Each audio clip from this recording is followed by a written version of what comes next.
Hello, everybody out there in YouTube land. It's your T-shirted historian. Couple things. First off, yes, we have a special guest. He is late. That's okay. I'm pretty sure we can keep you occupied and enjoying yourself before he gets here. And definitely by the time he does get here, we'll probably have a lot of fun. But other things... I'm always shit at begging for tips. I always am. I probably should start a merch store or something just so you guys can buy some merch from me, but I've seen lots of people who try the merch direction and they don't sell anything. So, I don't know. Maybe instead of trying to go that direction, I'm just gonna maybe try memberships here pretty soon. I just don't know what I'm gonna offer because I don't know what you guys would like. So if you guys have comments, leave them on the video and let me know what you want. Do you guys want special movie pass watching, or do you guys want me to run like solo RPG sessions, or do you just want to have like a sit around and chat privately where we're not on the air, or just, let me know what you want. Autographed miniatures painted by me personally. That's going to be a big chunk right there. That's going to be a big one. Give me some ideas. Let me know what you want. This is your channel too, guys, because you guys help make it. There's over 1,000 of you, and I got like 18 more of y'all last month according to my stats. So make your voices heard. Tell me what you want. I'm happy to do that for you because, I want to keep you guys happy. I want to build the audience. I want to build this brand. Let's grow things a little bit. And speaking of grow, something that hasn't grown is the amount of money that YouTube sends me, which is, at this point, extremely infrequent. I'm not blaming anybody for that. Ad revenue doesn't really make that much money. It really doesn't. It's like pennies for the amount of ads that you guys watch on my channel. So I do appreciate the watches. I really do. But I'm here to tell you, it's like, unless I had like 5,000 or 6,000 subscribers, or 8,000 or 9,000 subscribers, or 1 million subscribers, I probably can't do much more than, treat myself to, something extravagant every 3 or 4 months. Well, guess what? It's been about 3 or 4 months since the last time I treated myself to something extravagant. However, in this case, I'm not asking for money to treat myself to something extravagant. This is my pledge. YouTube is going to pay me in about 4 days if I hit the minimum funding amount, which is $100. Now, I'm not saying, yes, fork over $100. We're close, but we're not there. So what I need you guys to do is, please, let me give somebody else Christmas. Because if you put in any donations today, they'll get counted towards this month's payout, and I'll get it, I guess, on the 21st or so, when YouTube decides to pay me out. So your money will come to me then. And you're probably going, well, T-shirt, why should I give you any money? Well, it's not for me. It isn't. Grim is trying to save some money because he's had a lot of expenses. He's had a lot of problems with his place and stuff. And I want to help my friend out. I want him to enjoy Cities Without Number, or Ashes Without Number. He can't afford it right now. He's trying to cut back on his Kickstarters and stuff. I believe this is going to be a good book. I'm looking at the beta all the time. Of course, it's a Kevin Crawford book. You guys like Kevin Crawford books. So let's give the gift of Kevin Crawford for Christmas. So any money that you guys donate to me today, hopefully will push us past the payout mark on YouTube. And I can take that money and turn it over to Grim and say, here you go, buddy. Here's your Christmas present. Go buy Ashes Without Number. Guilt-free. Courtesy of T-Shirted Historian and his fans. Right? Give the gift of Christmas to Grim today. I'm not asking for a whole bunch. We just need enough to get over our funding amount. So if you just happen to have an extra $5 and you really, figure you could skip the cheeseburger today or I don't know, the 44-ounce coffee or whatever, then please, just, and I'm not asking you to do this forever and for every single day. Just, within 4 days. If you don't do it today, there's other options you can pay in off when the channel is down, because there's always tips and stuff like that. But yeah, I'm not asking for me. I'm asking for somebody else. Okay? Honestly. And now you're probably saying, well, T-Shirt, why don't you just buy it for him? Well, I would love to, except Broketober really kicked me in the balls. And I'm behind on payments. I already owe Anime $100. I'm going to make him solvent here pretty soon. So I got that covered. I don't need you to worry about that. The $100 that you send me today or tomorrow or within the next couple days is not going to pay Anime. This is just going to go buy Grim his Christmas present. And that's it, honestly. I'm not trying to, obfuscate anything. I'm just being as direct and honest and open as I can. Like I said, I'm terrible at begging for money. I really am. But at least I'm being honest about it. I'm giving you very clear intentions about what I'm going to do with the money and what it's going to be used for. So if you want to help me give Grim the gift of Christmas this year, then please throw me a few dollars today. Hopefully it'll be enough to hit the funding mark, and I'll get paid, and then I can pay Grim. That's it. It's that simple.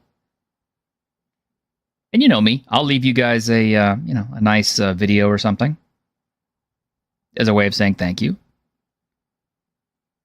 And of course, anybody who donates, I'll put your name down and I'll say, hey, Grim, this money is your Christmas present from me and these people who donated. Obviously, Mercurius is going to be at the head of that list because he's always donating. Mercurius, I literally wouldn't get paid if it weren't for you. So thank you very much. And anybody else who is going to donate today, thank you very much also. Because like I said, it's not for me. It literally is for Grim for Christmas. Okay, that's it. Not much of a rant, I know. But we've got a guest here. We got stuff to talk about. So let's roll. Mr. Caster. Hello! Hi. Just trying to do a bunch of stuff in the background and sort of got myself discombobulated with my tongue and the tabs. I totally understand. We have Mr. Grimm. Hello. Hello. You're not on camera today. Are you feeling bad? No, my headset is discharged and the cable's short, so I have to hunch over my computer. So when it's charged a bit, I shall appear. Okay. He's trying to grow a hump. He's trying to grow a hump. What hump? All right. And our special guest today, Mr. Joel Clark, the fist upon the throne. How's it going, guys? It's going good, man. How are you? Gentlemen, I'm okay. I'm recovered from my bout of depression after watching how difficult it was for you to run my game, Jim. It kind of you guys seem to have a lot of fun with it, but like, man, you have inspired me to streamline greatly. So I've been taking that to heart. Hey, I played that as Fist of the North Star as I possibly could. I have no complaint with either of you. Like, both of you are absolutely on point. It was beautiful to watch. But every single time you had to open the book, it was like, oh, God. Like, I could hear you moaning in pain, Grim. I'm so sorry. I'm working on a more streamlined update for the rules that I'm hoping to have done right near the time that I've got Acid and Steel completed, too. So there should be a lot of goodies coming down the pipe. Well, cool. You know what they say. The universe will always build a bigger idiot, and they may, in fact, be on the stream. Well, that I'm is sorry true. we caused you so much pain. No, like you got to have those crises, like whenever you really see, and like you're a fantastic GM. Like listening to the stuff you were doing, it was poetry, and then you got to having to deal with like the groups, which is probably the murkiest part of the system. Like it works, kind of. You got to squint at it, but like it's one of those things where it's abstracting something that's already abstracted twice over, and like I could tell it was just like such a battle. I was like, okay, well, clearly I need to fix this. So, remind me to send you a GM screen. I'm going to send you a bunch of goodies for Christmas. I got all kinds of fun stuff to send you. But I'm also another. My Christmas gift to myself is a whole bunch more work. So, anyway, Right. yes. And Hello. and speaking of Christmas gifts, Mercurius, my one contributor who always comes through. Thank you very much for Australian $5. Hello from YouTube land, and and the Antipodes. Sorry, I had some monster in the wrong place. Yeah. Let's see. This one is currently my favorite. So here's one. This is for you.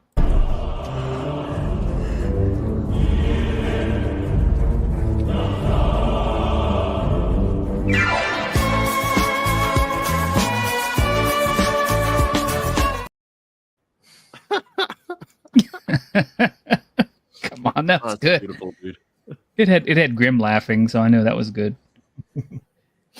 And for Australia, or actually for Canadian $5, Lord Thoth, thank you, sir. Thank you for helping me give the gift of Christmas to Grim. Good to be seeing eye to eye again. Thanks, V. Truly. A rare, useful Canadian. Excellent. Wow, Canadians are nice people. Disagree, but continue.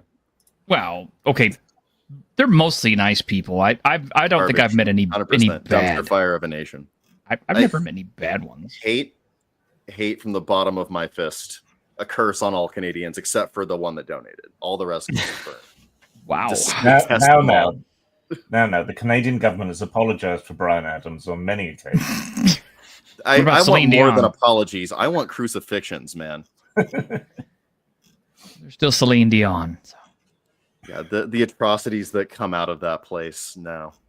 I'm in Alaska now, so I've learned a whole new way to hate Canadians because I keep getting their little loonies and toonies whenever I do my bookkeeping. I'm like, curse you, Canada! Each time I go on like a half-hour rampage. It's beautiful.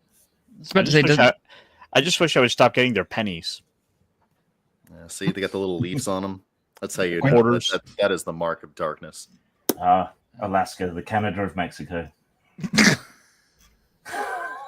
I mean, it's kind of true. I can't say anything about that. I got to think about it first.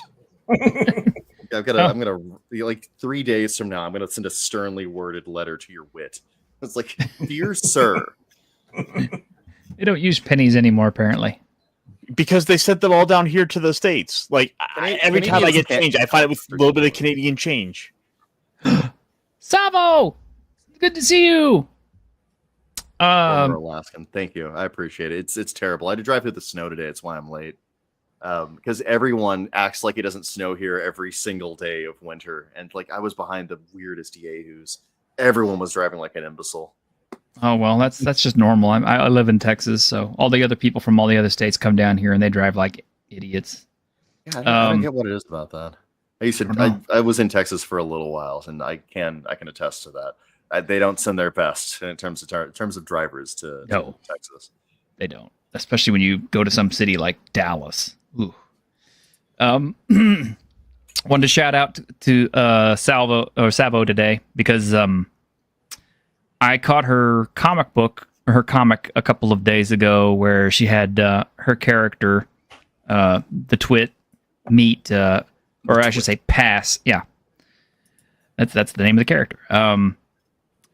Pass by Freerin in the streets, and I was just like, oh yeah. Because I just rewatched Freerin. Yeah, I just watched Freerin, and I loved it. Yeah, it's probably one of my favorites. I didn't realize that was who was commenting. That's awesome. I really love her comics on Twitter. There's a few highlights that still remain on Twitter. So at least for the next week, while everybody is pretending that they're never going to go back, because Blue Sky will actually work. They'll be back. It'll be fun. It'll Be go. back. It's gonna go the way of Threads ultimately. Remember when Man, everyone went to Threads?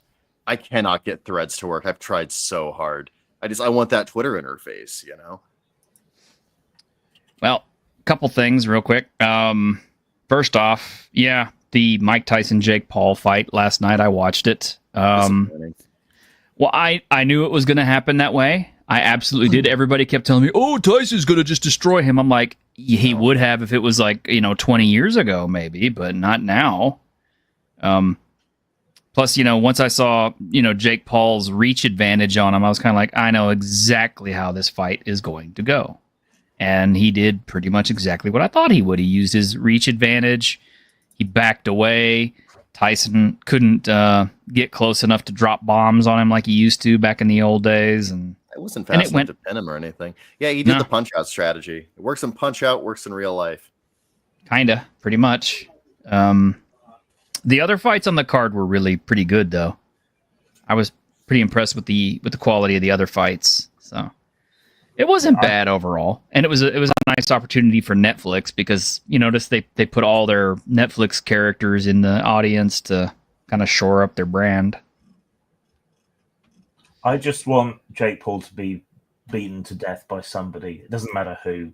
Yeah, see, Just someone. Well, he got in there with that Fury kid, and that Fury kid schooled him. So I don't think he's ever going to get in the ring with somebody who is that competent again because I think he knows his limits. I was just happy to see Jake Paul get punched. Well, it's always a good time. Well, he did get tagged a few times by Tyson, but it wasn't. It just wasn't enough. He didn't look amazing at the end of that fight. Like he looked like he'd really been through it. So I wouldn't want to fight Mike Tyson. I don't care if he's 58. For the kind of money. It was ultimately over by round 3. Yeah, I kind of think so too. Because after Tyson pretty much like gassed out after the first couple of rounds, I'm kind of like, yeah, he's just marking time now. Because he can't get in, he can't do what he's used to doing, and it's not going to end, or this is not going to end well for him. Tyson's whole career has been that though. Like he's unbelievable in the early rounds, but he does gas out pretty early, and that's always been a weakness of his. So like, I can't imagine that got better over 20 years of being retired. No, and it didn't.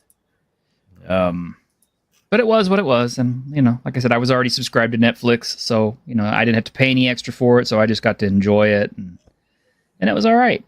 Yeah, it was hugely popular too. It lagged their servers. Like, way to go, Netflix! They had to put it together. You had to bring in this spectacle.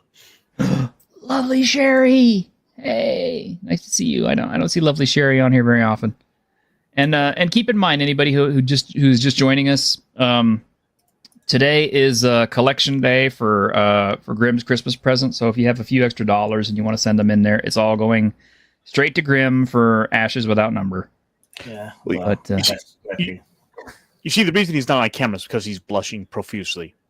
he probably I is. am terrible at when people do nice things or make compliments. I do have some good news to share though. I had one of my last hospital appointments yesterday, and I am free and clear now. Oh, good. No more damage. I should be fine now. That's great.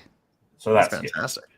And we do have another panelist who is still hospitalized right now. Raltz had some surgery. He got through. He's looking a little bit better, which honestly, it's saying a lot because if he sends up photos of himself on X pretty frequently every day just to let you know that he's still alive. And yeah, the first time he sent us a picture, I was like, oh my God, I don't even recognize this man. The early hospital stay pics are always really brutal looking because like that's whenever they're first starting to get you better. And like, he looked like he had been in the ring with Mike Tyson. Yeah. I think I saw those ones too. I think I follow your whole gaggle on Twitter, so we'll occasionally get them pop up in my feed. Oh yeah. Well, he's doing okay, and hopefully, within a couple of weeks he'll be fully healed up, or at least well enough to come home. And then hopefully he'll be back on stream, which will be even better. Heck yeah. Okay, so I feel sheepish about this, because I know I'm 5 years out of date, but I'm gonna just go ahead and just admit it, okay? So yesterday, I sat down and I started watching Kimetsu no Yaiba, Demon Slayer. You know, I've still not gotten around to it, so you're still ahead of me. Okay. Tell us about it, because this is all news to me. This is going to be fun. Okay. Well, within the opening scene, I'm watching it, and this music kicks in, and between this and seeing Tanjiro carrying his sister through the snow, bleeding and dying, I'm immediately hooked. I have to see the rest of this show. So I sat through about 9 episodes, and yeah, that show got me hooked pretty bad. So yeah, I'm a Demon Slayer fan now. I mean, the thing is, there's a reason why it became like one of the best-selling manga that even outright just outsold the entire Western comic industry in 2019. Yep. Yeah, and I see why, because it instantly sucks you in, and the characters are so gripping. You know, I mean, it's like when you find out that the 2 characters that are schooling him are both have both been killed by demons earlier, and they're both actually just spirits who can't leave the mountain. It's just like, oh. So I don't feel like I'm spoiling anything, because like I said, it's 5 years old at this point, so if you haven't seen it, you're just missing out at this point. But I'm one of those people who doesn't like to follow current trends. I like to wait a little bit, let stuff to die, the popularity of stuff die down a little bit, and then go and check it out for myself when it's not so hyped up. And I find that whenever I get right on the hype train, it always like skews my interest. It also has the drawback is you have to wait for things. Like if you're at the end of a series, you're not waiting for the next season. You can just kind of consume it at your leisure. Like sometimes the gulf between like the season you end on and the next season is so big, it really messes with it. I've had a couple of series that did that. Actually, Dragon Ball Z did that for me because it was done by the time that we got it in the States. Oh, what's this one? Marcus Aloysius? Mercurius Olicus for Australian $5. Thank you, sir. Says, first photos of Ralts look like he had Elizabeth Taylor level Vaseline on the lens. Yeah, he probably had it smeared up pretty good. And we don't have Snow Dub around, but just for you, I'm going to drop the smoke wagon. Go ahead, skin it. Skin that smoke wagon and see what happens.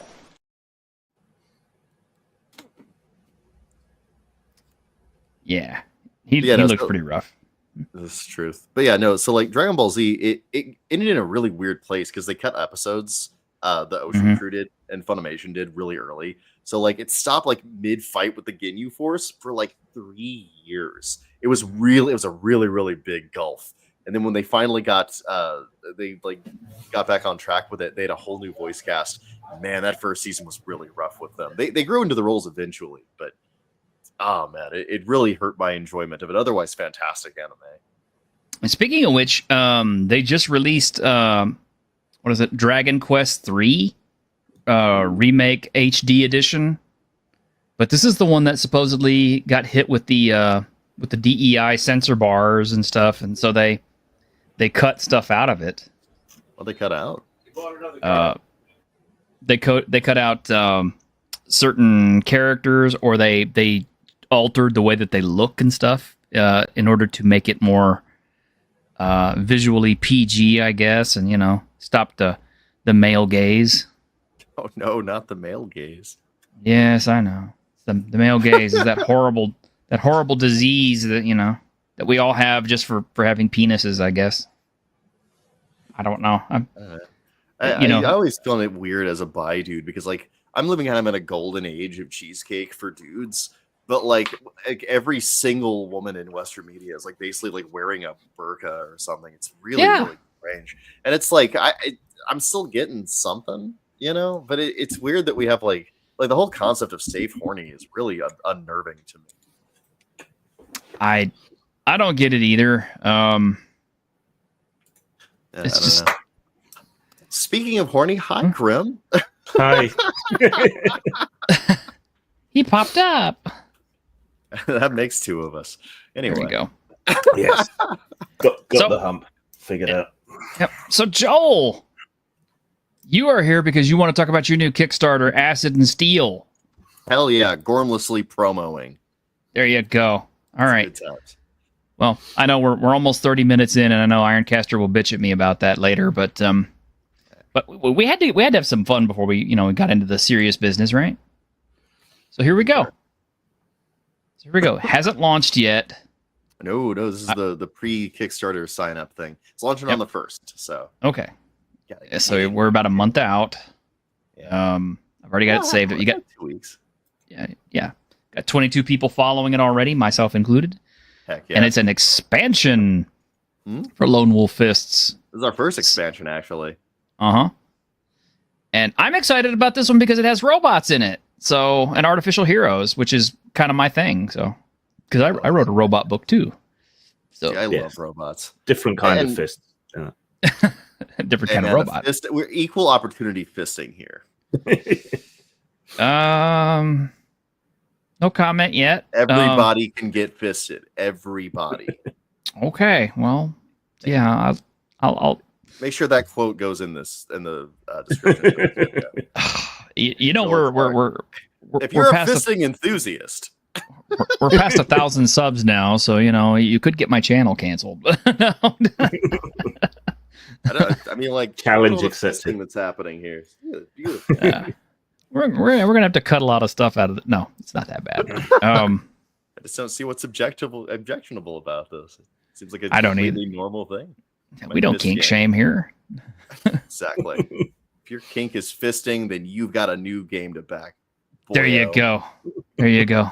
Let's go. Let's go punch robots right in the groin. Heck yeah, or wherever you want to punch them. Again, equal Yeah. opportunity fisting here. There you go. But yeah, so I was kind of inspired. A lot of my game is inspired by Exalted, or it's kind of inspired by Exalted successes and failings, because like they swing really big. I always love that about Exalted. And one of the things I loved about Exalted was that at the end of a line, like end of second edition, end of first edition, they would always give you the Alchemical Exalted, which are the robot guys, and the Infernal Exalted, which are the demon guys. And I figured, why wait? Let's just lead with our best. Because that was like my favorite part of Exalted. It was like the rock and roll, like punk acid demon Exalted. Very, very much inspired by stuff like Tanith Lee's Knight's Master and things like that. And I think they originally were by Jenna Morin, then writing as Arshawn Borgstrom. Her stuff is really bizarre, but man, I love the surreal, weird hell that she made. It's so cool. They have their own mythology that they made. It's just really awesome stuff. And then, of course, Alchemical's a robot dudes. What more could you want? Well, I get the steel part. Obviously, that's the robot part. So what's the acid part? Well, like, and that's again direct inspiration from Exalted, because in Exalted they don't really have like a fire hell. Their hell is all like basalt and acid and weird music and stuff like that. So Okay. I was strongly inspired by that. I could have called it Hellfire and Steel, but that seemed a little too like black metal for me. So I was like, I gotta do something that's a little more weird than that. So I decided, and it's not like Christian hell. It's like mine's based on Naraka, which is like the Buddhist etc. hell. So Yeah. it's a bunch of weird, absurd tortures. Chinese And got a so- lot of hells, Jack. Yes. Oh yeah. There's hot hells. There's cold hells. There's all kinds of wonderful, terrible things, and they've got an infernal bureaucracy, which you get to have the powers of in this game. So that'll be a lot of fun. You ever wanted There's to- probably my hell would be that one annoying guy in the hobby store who absolutely has to tell you every single detail and excruciating amounts of detail about their campaign, and you just want to get away from him because apparently he hasn't showered in about 3 days. You're just describing me. I'm so called out. Sorry. This Well, does remind me of this new like trade card game simulator game that's on Steam, in which you sell deodorant and you can spray stinky customers. Oh, dude, I was I gotta watching a get friend that one. stream that the other day. It looks like a lot of fun. Yeah, she would just go up and just spray them right in the eyeballs. It was hilarious. If there's any reason to be able to want to run a card shop, it's just to spray stinky players. Yeah.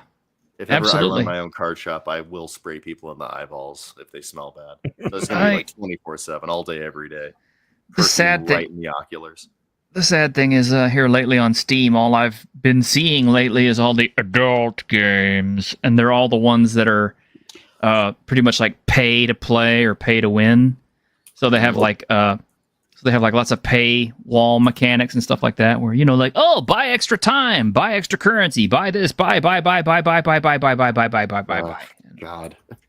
Like, do you guys know who I am? Slot machine, yeah. Yeah, I'm like, dude, I'm broke. Who you're trying to, this is like a hooker trying to solicit me, and I'm just kind of like, I'm broke. You want to pay me? But yeah, there we go. So I'm really put proud this of that in cover the. too, by the way. I love that little fight. That is a cool looking cover, I admit. So there you go, guys. Sweet, yeah. If you want to jump on the waiting list for this, yeah, there is the link for it. And where are your guys? You have guys who follow you on Discord. How come they're not here? Oh, I just sent them the link just now. Oh, so okay. Got a couple of them Good. in here.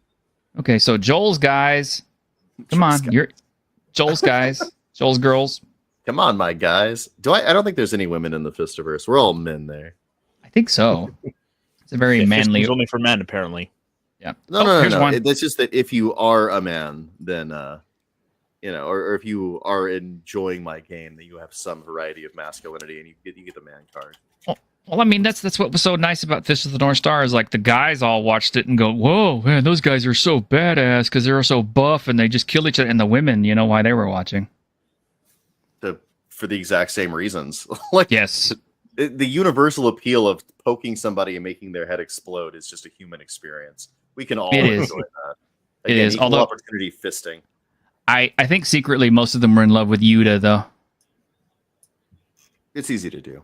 I was in love yeah. with Ray personally because he can cut you with his fingertips. Everybody was in love with Ray. Every single person I've ever met is a huge Ray fan. I'm just kind of like, yeah, he's cool, but I Except mean, for Rao. Rao wasn't a big Ray fan. Well, no, Rao wasn't. But I don't think anybody was a big fan of Rao either. I mean, I'm sure he had a few. One of these days I will finally get around to watching Fist of the North Star. One of these days. I just watched the movie. It came out the day I was born. I didn't know that, but apparently that was written in the stars. So yeah, apparently so. Bring the fists. I just like poking T-shirt with that. I know. I need a T-shirt with the little holes in it. Yeah, actually, everybody should read the manga because the manga is better anyway. The manga is incredibly good. Yeah. It's kind of like Berserk in that regard, where like it is. There's a dimension to the manga that it almost can't be adapted to any other medium. Uzumaki unfortunately had that too. Although, God, they were getting really close with the first episode of that new show, and then they completely fell off, and it was so heartbreaking. It's like at the very, very start of that new Uzumaki cartoon, I was like, oh my God, they might have actually done this. And then I guess they just ran out of money. Because of course you would. Well, okay. I recommend that one first episode. Let's talk about your product a little bit more. So, Acid and Steel. Okay, so you're introducing what, artificial heroes and robots? Yep, robot people. So what kind? Okay, well, I really wanted to do two things with it. First of all, I wanted you to be able to play a robot like Pinocchio style, where like you're 100% robot and you can learn kung fu and kind of like craft a human soul for yourself. I always loved that. Oh, like I love the Pinocchio struggle. I love like becoming a person because you're a hero. So that's like a really big part of playing them. You have me sold instantly because that's exactly the kind of RP I like. It's great, right? And that was one of the core things in Exalted too. It was a little more nebulous in Exalted because he like had a amalgamated human soul, and like you were caught between like getting closer to the machine god Autothon or getting closer to like your human side. And in this, you just start out as a robot, and then you actually kind of have a branching path with it. On the one hand, you can install ever less humanizing robot parts and turn into like a really big, like way less humanoid style robot. And that kind of robs you. Yeah, you turn it to Killdozer, but Killdozer is recognizably less human, and it also has that same like eroding effect on the human aspect of your soul. So you get a lot Right. of power, but it's like that's the path of power of abandoning humanity. So there's a transhuman element to it. And unlike the alchemical books, which promise you the ability to turn into a vehicle and then eventually a giant city, I actually am going to deliver that in the core book. It took them, I want to say there was one supplement that wasn't the core book that ever actually gave you the power that they promised, like in the very first game for that. But yeah, they had the Autothonians book, the Compass, the Mail of Exalted Power Alchemicals, neither of which had those. It's 2 different editions. And then in a supplement, I think want to say that Holden Shearer wrote the actual charms for that. And this was like a decade down the line. By the way, that little hamster is amazing. I love that dude. He's the guy that's currently he wrote 3rd edition with John Merck and then a couple other guys. And then he's currently doing the Exalted versus WAD, which is really cool. So he actually gave my game a shout out in that. So I'm giving him a shout out on this stream because I love Holden. That guy is awesome. Very cool. Also, I'd give him a shout out anyway because Exalted versus WAD is really cool, and I think it's free. I think you just go and download it, so that's righteous. Oh wow! So way to stick it to the man, Holden. There you go. But yeah, so he's the guy that actually made the turn into a giant robot, turn into a vehicle, turn into a city charms, and it took them forever to actually release those. I'm doing that in the core book. So if you want that path to power, you got the whole way to do that. It's all going to be right in the core book, in the paradigms for the augmentations. And there's lesser ones too. So if you want Ironcaster to buy a copy of it, you're going to have to promise him that you can be a transformer. You can 100% be a transformer, or you can drive around in mechs. You can be a giant robo. You're not really pilotable because you're the pilot, like you're a person. Okay.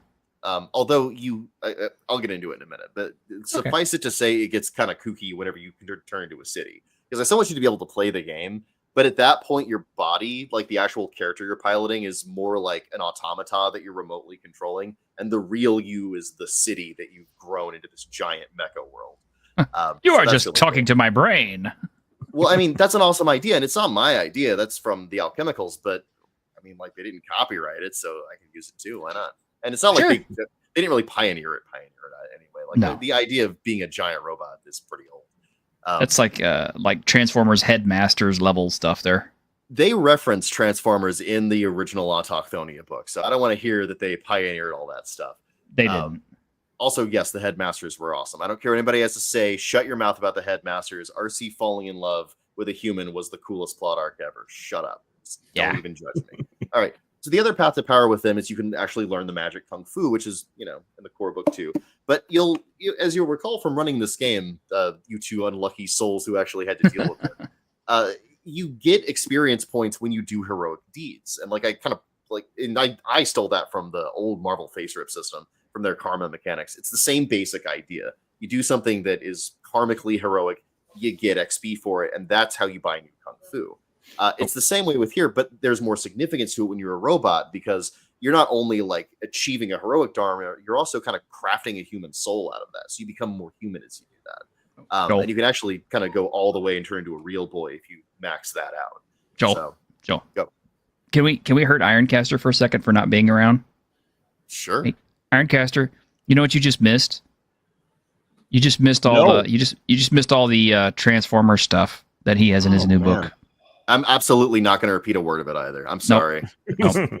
Including the Headmasters. I gave my opinion on it. I was extremely spicy. Chat can tell you. Yep. Oh. Look at him.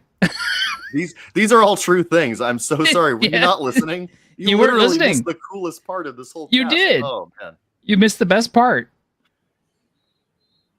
So this is Well, I guess I'll have to go back on the replay and watch it, won't I? Exactly. Yes. Yes, you will. Fulfill your heroic dharma there. Get yourself some XP. There you Okay, go. so yeah, that's the robots. I just put them, like, the Alchemicals have them in this really cool, like, intro world called Autothonia, where it's like it's a robot primordial and you're kind of in his innards, and they make their cities in there. And they're also all communists for some reason. So that's kind of an interesting aesthetic. And I stole some of that, but I didn't just want one communist dystopia. I have like a whole bunch of them. So I have like several large nations, and I've got one that's based on Brave New World, one that's based on 1984, and one that's kind of more based on cyberpunk, because it doesn't have to all be dystopians. Like, sometimes anarchy works. You can roll the dice on it. Why not? So yeah, I've got 3 really big nations that all have their own robotic paradigms and different ways of controlling the populace, and they all have their different kung fu. And that's only half the book because I'm a maniac and I love to give you guys ridiculous amounts. And again, you've seen the core book. You guys have flipped through this. It's ridiculous how much I do. And I'm doing it it's again. quite a hefty book. And you okay. Right now, Joel, you're going to put an index in this thing. You're going to put an index in it. Say you're going to put an index in it. Not only am I going to have an index, I literally have another step in my process, right? Because you always have to have a process when you're making a book. Okay. And this next step, it's right before I kick it out. It's called polish. That's the step of this. And it's what I didn't do that last time. I kicked it out as soon as it was available because I didn't want people to wait. They were already waiting a long time. With this one, I'm specifically taking longer than I strictly need to after the editing, after the art, just to add a little more. And I've actually been working. I upgraded my layout program. I have actually been taking little courses online because a lot of them are free or really cheap. It's easy to do. So this is going to be a very, very sexy, much more polished version. And if I manage to get the errata done, I want to do that to the core book as well and have like a 1.5 edition. Did you say erotic? No comment. No comment. Okay. Sorry. All I got out of the last minute was erotic Polish. Yeah. Yes, that's 100% accurate. You didn't miss anything. 100% fidelity. This is a fun stream. I'm sorry, guys. I'm having fun. Maybe it's the monster. Maybe it's the sleep deprivation. I don't know. If you get the stuff in Monster in the wrong part of your anatomy, it can be really good or really bad. I actually used to go. I used to work at one of those factories where they take the big bricks of taurine from China and you smash them into powder and you mix it with all the other stuff in Monster, and then you ship that powder to the people that add it to the liquid. So that was my job. And we were in like full on like bee suit things, and we had like, imagine like masks and goggles on under those, and I still managed to get one tiny granule of taurine underneath my contact lens, and my entire eye swelled up to the size of my fist, and it was blood red. So depending on what part of your anatomy taurine goes to, it could be very good or very bad. It looks like you got a good part. I was not so lucky with my taurine. I was about to say, yeah. I mean, I imagine you had guys up at that factory like snorting bricks of those things just to get the overtime. It was hard work, dude. I can't work like that anymore. I'm a fragile old man. I just keep books now. That was like hardcore factory work. Like that was back when I was Beast. Now I am not Beast. Now I am East. What rhymes with Beast but sucks? Least. Least. There we go. I was Beast and now I'm the least. There you go. I gotta get better at vanity streams. That's okay. That's okay. Hey, for me, every stream is a vanity stream. So when you're this magnificent, you must share it with the world, my sir. There you go. It's like it's like look at the beauty of my hand. See it. Oh, that's gorgeous. Make a fist. Yeah, fist stream. My kind of stream. Yes, the fist stream, the Fistoverse. Actually, it's one of the reasons I like Joel on here because it's like I make Fist of the North Star references and he's the only one who gets them. It's like everybody else is like, what? I'll be right here. Oh man, good times. Okay, so do you want to hear about the demon half of the book? There's another half. It's this cool ass demons. Look at him shaking his head. Of course, Grim wants to know about the demon stuff. I want to know about the demons more than the robots. Yes. Well, the demons are sexy demons. Even better. I'm sure you picked up on the Tanith Lee Knights Master thing earlier. I love Knights Master. I think that back when they were in charge of 3rd edition, John Merck and Holden Shear would make everybody read Knights Master because it was so like the vibe of Knights Master is really important to the way Exalted is supposed to feel. I highly recommend it. By the way, this is a piece of fantasy. It's a reasonably modern fantasy from like what is it, the mid 70s. And it is the most like sapphic fantasy I've ever read. It is amazing. But it's all about this really bizarre version of hell. And I'm gonna make a weird comparison here. It actually reminds me of Lord Dunsany because Dunsany did that thing with the gods of Pagana, where he just made his own entire like fantasy universe and mythology, and like that's what that is. It's just a mythology. And Knights Master has that same vibe. I've not read the rest of them, by the way. I need to. I've been doing what was I reading recently? I was reading Let the Right One In recently. I don't know. It was Halloween. I wanted to do a vampire one. Another one I'd recommend, by the way. But the point being is that it is similar to Dunsany, but it is way super horny. And it's really like it's very Moorcocky too. Like all the demons are like colorful and strange and alien. It's just it's nifty. It's very nifty, and all the demons also are they're evil, but they're also evil in a way that's kind of like myth evil. Like they're kind of evil in the same sense that like that troublesome spirits in Japanese mythology are evil. It's like, well, okay, yes, they will pull you inside out if they catch you, but if you put like a rose petal on their head, then they'll build you a house. You know, it's just that they have like a completely alien set of precepts. And that's what my hell is all about. The Exalted Hell is like that too. It's a very weird hell. And it's evil, but and the God, I would praise the Exalted Hell forever. Again, Jenna Moran is an absolute genius. But all of her bad guys, all of her big bad guys, like for Exalted, it's the Yozis who were the primordials. So basically, the Titans, such as they were the primordials, made the universe, but they were like total tyrants. And the gods were like, well, this sucks. We can't fight against them because they put a bunch of Geases on us.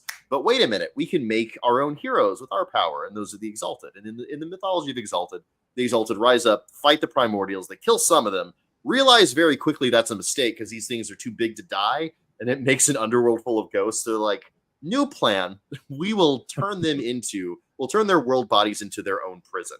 And that's Malpheus. That's like their hell. And first of all, that's a really cool mythology. And second of all, so when you go to hell, all of the primordial gods, the Yozis, they are the terrain. So if you go into the Silver Forest, that's Suzorany. And it's not only this like weird mirrored haunted forest, it's also a dude. Like it's also this that's the god that's of that thing. And Ceyceline is the desert. There's not all of them are like necessarily like landscape features. Some of them are just really big. Like my favorite one is She Who Lives in Her Name, which is a bunch of orbiting glass orbs filled with fire that's like obsessed with like telekinesis and hierarchy and the scientific method.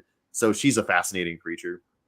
And it's a really strange, surreal hell. It's super acid punk. I love it. And they always save it for the end of their line, but I had to do it now. So I had to make my own mythology for this book because I didn't want to just retread theirs, and I didn't want to go 100% myth, although I rob myth a whole lot. But I already kind of named hell Naraka in the core book, and I have a faction that deals with them, the Shadow Vipers. I don't know. I think you use those guys as your bad guy. Your thing, Jim. So like, was it them or was it? Yeah, and like they're demon answers. They're a little more Western style demon ansy, but I wanted that to just be their approach. I really wanted like Eastern Hell, and I especially wanted Eastern Hell filtered through that 1970s lens of acid punk, and that's what my hell is. So Naraka it's a very Buddhist style hell, and there are dead souls there. It's one of the weird things about Exalted Hell. They don't have dead people there. It's the weirdest thing. It's like they got a hell and there's no damned in it. There's just a bunch of demons and cool like devil gods, but there's no dead souls. So I fixed that right away. I was like, no, dude, dead people that are evil go to hell. Duh. What a weird oversight. They were dead, then they got better. They got better.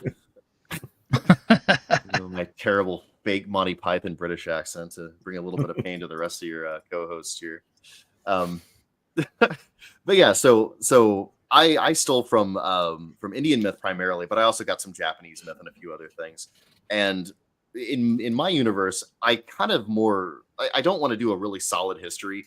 Exalted as a regrettably specific like chronology. So its myth is actually just history. It's just what happened.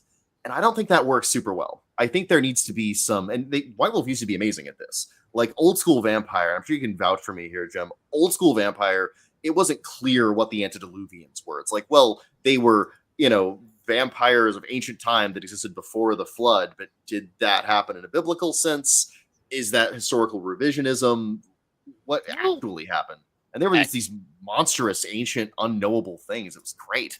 Well, that's interesting that you would say that because we've had Mark Reinhagen on a few times now, and God, yeah, I saw those. Yeah, Mark is a cool dude. He is a super cool dude, and the funny thing is, he just like anticipates what you want to ask before you ask it and answers it automatically.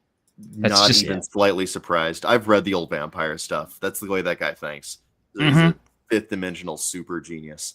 He is. And the thing is one thing that I definitely picked up on from everything that he said is he didn't mean for everyone to get so intricate with the lore and everything like that. That was other people who did that. He he deliberately left it to be kind of open so people could interpret it and stuff. Yeah, exactly. That's exactly what you want too as a designer, because that means every table gets to have their own interpretation, which is ideal, right? If you just give them a chronology, then everybody has to commit to that and learn it, and that's lame. Because I don't want homework; I want a game. It could be annoying though. So I was involved in the big International Vampire LARP Society. Not even And slightly surprised about that. Even with the amount of lore that they did put in, they left a lot of material still too vague. And so if different parts of the world had taken different spins on the lore, Muggins here had to try and rationalize it all back together again in some way. True. Oh goodness. Yep. I was going on a Joel tangent. Okay, let me bullet point this a little more. So I've got 7 Devil Titans called the Ashura.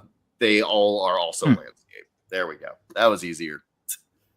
God, I'm so bad about that. I'm sorry, dudes. I will just. It's no. I mean, I could kind of see your stream of consciousness going. I'm just kind of like, he's on a roll. I'm just gonna. Oh man, I finished writing those too, so I can answer specific questions about those guys. So go nuts. Go, Ironcaster. Go on. Get in the headlight. Ask stuff.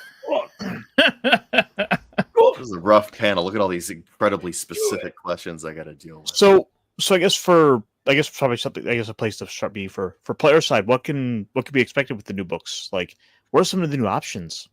Oh man. Okay. So sex robots. Well, okay. You can have sex in any game. People act like that's some impossible thing to do. Phil Polio was very specific on that. You just roll some dice and yada yada. It's done. Yes. Or you can get much more specific with it. That's a tangent. As a player, what can you do in the game, Steve? One topic. Go. T-shirt. Okay, all right. So one of the brilliant things about Exalted, and one of the things that I wanted to do in this game too, is that they give you every toy. Like if there's something in the setting and it's really huge and awesome, like one of these primordial titans, you'd think like, oh man, it'd be awesome to fight one of those some days. But why just fight one when you could be one? So like, in addition to being able to commit your soul to one of these things and getting unbelievably cool infernal magic from it, you don't just like get powers they hand you. You bring your soul closer to theirs. So you can become them. So you can become like a tremendous, monstrous, inhuman, like demonic thing like they are. But you can go even further and become landscape eventually. So if you want to be a sprawling, burning city of brass filled with demons, that can be your character. Character eventually. I need a screen rant moment here. Oh my god. There you go. So you referenced Favorite Marvel before and their karma system. So to become a demon, do you have to dip into negative karma and be more villainous and slaughter people? That's the perfect question. How could you know? Oh God, I love that. Yes. So unlike heroes, me brain good. You brain very good. Apes together strong. Anyway. So okay, yes. So you actually I brained so good, I broke his internet. Yes. Oh, that's exactly. Mwah. Hey, God, you're back. You. Okay, we're gonna take him back down a peg here. Hang on a second. Here we go. Oh, look at that over there! What is it, darling? I believe they're lesbians! Well, we're British, you see, and where we're from, lesbians don't exist. Neither does toothpaste. Or sunshine. Or good food. Or sobriety. Yeah. Did you guys lose me for a second? I had me. We did, yes. We did. Oh my God. I was praising you a lot. Okay. That's the perfect question, dude. That's beautiful. I had to pop his ego a little bit. Oh man. It's really, really good. Okay, so you go into karmic debt with the Ashura. They want you under their thumb. So what they do is they may put an Ashuric brand upon you. And that dovetails into the the imbalance system. You guys messed with that a little bit whenever you were running. You've been listening to Chthonic, haven't you? Maybe. Anyway, so regardless of my tastes, I know this. No, I know this band. I know what they talk about. I listen to their music. Yes, the karmic debt. Yeah, Asuras. Yes, go on, please. I know what you're. I'm on your page now, sir. Well, good. This is an awesome page. We should all be on it. Yes. All the great content it has. Yes. All right. So yeah. You do evil things with these, and you go further into their debt, and the imbalance allows them to manifest and act through you. So the further into debt you go, the more they can enact their hellish wills into the world of mortals through you. On the other hand, you get more demonic magic and get more powerful. So yeah. The great thing is, because there's actually already an existing system for becoming heroic and redeeming yourself, if you do that instead, you can pay off your karmic debt and just slip their chains and become free and still have access to their magic because they were idiotic enough to not have a perfect control over you. So you can pull a Constantine. You can pull a Constantine where they're so mad at you that they make a movie starring Keanu Reeves. So we're gonna have like Byakko the white tiger and Hienbu the black turtle and the red phoenix and the what is it, the blue dragon? You know, about like the great monsters of yeah. Chinese myth. Yeah. The only one of those. Let me see. I used two. I want to say from Chinese myth. I used Yama, who's the big wig of the infernal bureaucracy, and he's got all kinds of cool death magic, and of course bureaucratic magic, the most evil magic of all. Oh yeah. And then I did Chang-Chi, who is one of my favorite great disasters in ancient China. He was cool because he was this big. He was a shape-shifting thing, but like his most common form is like this tiger ox with wings that's also invisible, and like he'll pop on people's shoulders. He's basically weightless, and he had this great thing that he would do where he would go to where people were speaking and like publicly speaking and trying to debate policy and things like that, and he would find the person that was the most abhorrent and selfish, and he would kind of anoint them with his powers, and he'd find the most noble person and he would eat their tongue out while he was invisible, so their tongue would just explode and they would just be dripping blood. And that's how he would like get evil people and discordant people in charge of bureaucracies. So that's a really fun bad guy. Starting to see how things really work now. And suddenly your tongue vanishes in a spray of blood. It's good times. But yeah, so I've got those two guys. From Japanese mythology, I've got Yamato no Orochi, who's a he's the guy that Susanoo no Mikoto fought. Think kind of like a Hydra looking thing. Yeah. I overlapped him. Dragon. Yeah, I overlapped him a lot with the Chaos God Slanesh. So it's all about like drugs and sex and rock and roll with that one. So that's really cool. Okay, so we have multiple-headed serpent squishy deities with... Okay, yeah. Yep. Who is also a set of 8 toxic rivers that are highly narcotic that run throughout Naraka. So if you need really great drugs, you just gotta go to the river and drink your fill of liquid heroin. Okay, Grim, we have to play this again. Okay, but I'm replacing the rivers with pools, and when you fall into them, it means you transform every time you get hit with water. The Ranma thing, yes. Yes. That should be that should be a power. That should be. You know what? I can make that in balance. We can make that happen for you. There you go. Well, totally. And I would like to point out that the Kickstarter has 2 very expensive tiers that allow you to make things. One of them is your very own Clockwork Nation, and the other one's your own Ashura, complete with power set. So if you really do want to make a god of gender bending or furries, god, whatever it is you want to do, no, give me your money and it's going to be in the game forever. So, well, I think we all know we know why Grim isn't getting a Christmas gift now. T-shirt needs the god of Minotaurs. Yeah, see, there you go. Yeah, I'm sorry. It'll be a very merry Fistmas for us all. I'm sorry, I've been playing a lot of Wukong Black Myth, and so now I'm just like all up on all the Chinese myths and Journey to the West and all the different, devil kings and everything. So. Oh yeah, there's some really cool ones too. Oh yeah, Journey to the West has amazing. Like the White Bone Devil is my favorite one in that one, but there's a lot of good ones. Who's the dude with the little spinning fire wheels he has to fight? That guy's cool too. I always like the Ox King. Yeah, man, Ox King is beast. Ox King is cool. Did you ever play? Yes, Did you ever play the Enslaved Odyssey to the West game? That was No, but I did see it. Yeah, I heard it was I good. played it. That was good. Very nice. It was one of the first sort of green post-apocalypse games that really made that look work. You know, where the world's destroyed and it's all overgrown. And yeah, I liked that. I didn't like the company that made it, Ninja Theory, because every single game they made was kind of like, okay, in order to bypass this section, you must hammer this brick into powder with your flaccid penis. I'm just kind of like, yeah. It was a bit repetitive. Erectile dysfunction. It was a bit repetitive, but I just remember getting lost in the visuals, and I like anything to do with Monkey. So yeah, Monkey's my hero. All my because I'm doing a Journey to the West thing next. It's next Kickstarter. Yeah, because the first thing we started with was All Above Heaven, which is like the ridiculously superpower. Like, yeah, you can become a devil god in a devil city and, you know, blow up whole planets in this, but why stop there? So yeah, the next one after this one is Chan Shang All Above Heaven, where there's a whole race of, like, you know, monkey. They're like his like genetic descendants, and you can get big and make a bunch of clones of yourself and all kinds of nifty stuff. And it's outer space kung fu, so it's a little more zany. Okay, well the one thing, okay, I'm gonna suggest this as a add-on that you should probably put on their list and maybe make it as a separate book or something. But why don't you release the Book of the Yao Guai or the yokai? I mean, yokai and Yao Guai are both monsters and demons, and you're gonna find plenty of those in here. There's a whole bestiary. So yeah, but I mean that's the thing. Is like you just make a whole big giant separate book and just fill it full of these things, because people never get tired of monster books. They don't. That, and honestly, like, I really had to pick and choose, right? Because there's a big bestiary, and this is going to be another one in Acid and Steel.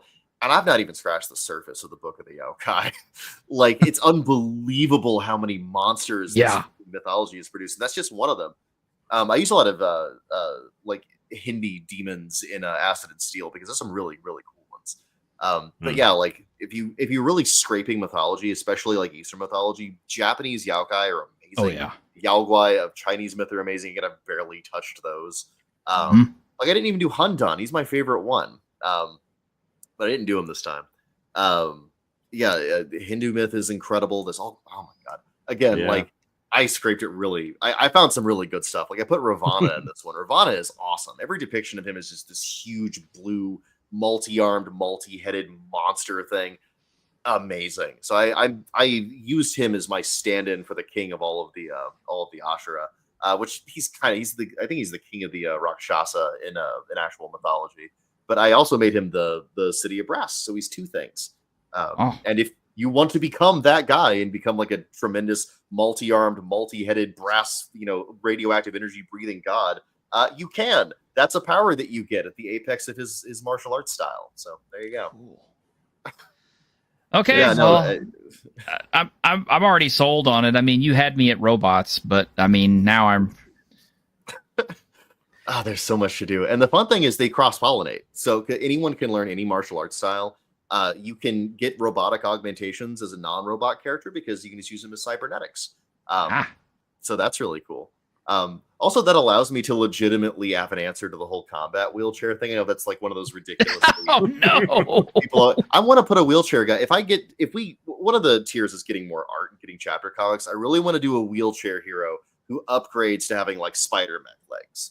I think that would be a fun, because I don't have a real problem with somebody in a wheelchair whenever you can like shoot fireballs out of your eyeballs. Like the kung fu in this game can get very non-physical. Well, yeah. Okay. That's what you guys want to do. Go crazy. Yeah. I mean that seems perfectly cromulent, because it's like, if you have all these super duper powers to destroy, kill people, move around and everything else, it's kind of like, yeah, the wheelchair is an inconvenience, but yeah, but I mean, like, it just like in Exalted, I feel like you could do a wheelchair in Exalted in the right circumstances because of their stunt system, where like you're kind of just like if you're popping wheelies on the thing and then like throwing your sword like a boomerang, like we've abandoned the combat wheelchair being something that feels like it's in the way of the fun. Now it's an element of the fun, right? And that's kind of like the ideal for me. I like to just skirt around controversy if I can. I have my opinions, but just totally turn it into like the baby cart from the baby cart series. Yeah, or like God, what was the other thing? Do like a Tony Hawk Pro Skater, except it's in a wheelchair. Yeah, they're on like go onto YouTube, like you can find this stuff. I feel like putting a wheelchair in this setting is wasting a perfect opportunity to have a palanquin. True. Right? I think if you were in my version of hell and you don't have a palanquin, then I think you did it incorrectly. Yes. Oh, but in order for it to be a cool palanquin, it has to be like a palanquin that's actually alive and actually has legs and arms and can fight. You know, you just have like 8 really fit disciples who carry you around, and you concentrate all of your powers on things for buffing other people, and let them do all the fighting while you sit in the palanquin eating And of biscuits. course, and they have to be all oiled up like the guys in JoJo. Of course, Yes. They'll have to be like Pillarman levels of Yes. ridiculously. Like, Yes. muscular. I actually did a reference to the Pillarmen in one of the lores in here. I love them so much. Because they're so ridiculous. But JoJo is so much fun. It's so good. It's just one of those things where it's like 99% visual appeal, and you know what? Still love it. And the fact that America finally caught on to it, it's it's like the shit's been around since the 80s, and it's like, oh look, now you understand why I like this stuff because it's fun. Well, to be fair, the other 10% of that is just the dynamic music. Oh, come on now, the lick thing with the cherry was just that's the best GIF ever. I'm just saying, like it's the music, like Giorno's theme. Yeah. All right, guys. Well, our hour is up. Joel, do you have anything else you want to tell us about this before we stop? Oh goodness. No, I think I pretty much covered everything. I was about to say it's pretty exhaustive. So. Yeah, I think we got it all. If any of that stuff sounds appealing, give me your money. And if you are a friendly local game store owner, I actually have a tier specifically for you where you get 3 copies of the core book and 3 copies of this at a considerably reduced price. So I want to have store shelf presence. I think it would be nice. So I want to tell you guys that too. And if you're like, if you've never done any Lone Wolf Is stuff and you want to get in on and get a core book of both, I'm actually selling them as a bundle on the Kickstarter. So do it there, save yourself a little moolah, and you'll still be supporting a great new expansion to an already awesome game. Nice. All right. Well, there you go, guys. Let me post it up again so everybody can catch this in case you missed it the first time. So yes, there's the Kickstarter. It hasn't started yet, so you haven't missed anything. Nope, it's happening next month, all month. So 30 days starting the first. Great Christmas present for the fist lovers in your life. There you go. And yes, Memes of Destruction. You absolutely do need to get in on this Kickstarter because this is your kind of stuff right here, man. Trust me. This guy is like really big on One Punch Man. So. Oh, dude, you'd love this then. Yeah. The visuals of One Punch Man were hugely inspirational. Genos too. You could 100% be Genos in Acid and Steel. Yes. There you go. All right. And if you just happen to have any extra cash laying around, make sure and send some before the 21st. Please donate so that I can get Grim a Christmas present because he deserves one. It's been a very expensive few months. House repairs, getting the garden fixed up, replacing one computer, then having to replace the laptop. Jeez, dude. Yeah. It's been rough. Yeah. Rough as toast. There you go. I don't get that. So, yeah. There you go. I don't usually and I don't usually beg for money, guys. And in this case, I'm not begging on my behalf because anything that you donate is going to go to my YouTube payout, which is going to go to Grim to help him buy a copy of Ashes Without Number, which he can't afford or it's not budgeted into his budget right now. So I just want to make sure my friend has a copy of it because I love Kevin Crawford and I want to give the joy of Kevin Crawford to everybody. Oh yeah, and what better lens than through Grimm's wonderful reviews and Let's Plays. Like, come on, folks, it's going to a great cause. There you go. All right. Well, thank you all very much for hanging out with us today. Tomorrow, I believe I'm going to be running my settlement game. I'll have be short a few players. They've already contacted me, so we've got room for more if you want to join in late. Although, how we get you in there could be fun. We give them one of the pre-gen characters. Yeah, you could pick up for one of the pre-gen characters, or you have a chance to play a nubile goblin chick that they just got. So, big fan of nubile goblins. Yeah, well, Ironcaster has the whole time. Jesus. Yes, it has. I thought it was like your refuge. That was a throw rug. It's not a towel. I didn't shower and throw that over there. I was about to say. I was gonna say. I thought you were doing Hitchhiker's Guide, but yeah, mobile goblins and grab for his towel. I don't think I want to be that. Cut the stream. All right, guys. Y'all take care out there. Tune in to me tomorrow, or if you don't catch me on tomorrow's show, catch me on Tuesday, and please throw me a few bucks. Okay? It's not for me. Take care. Get Joel's game, and we'll see you later.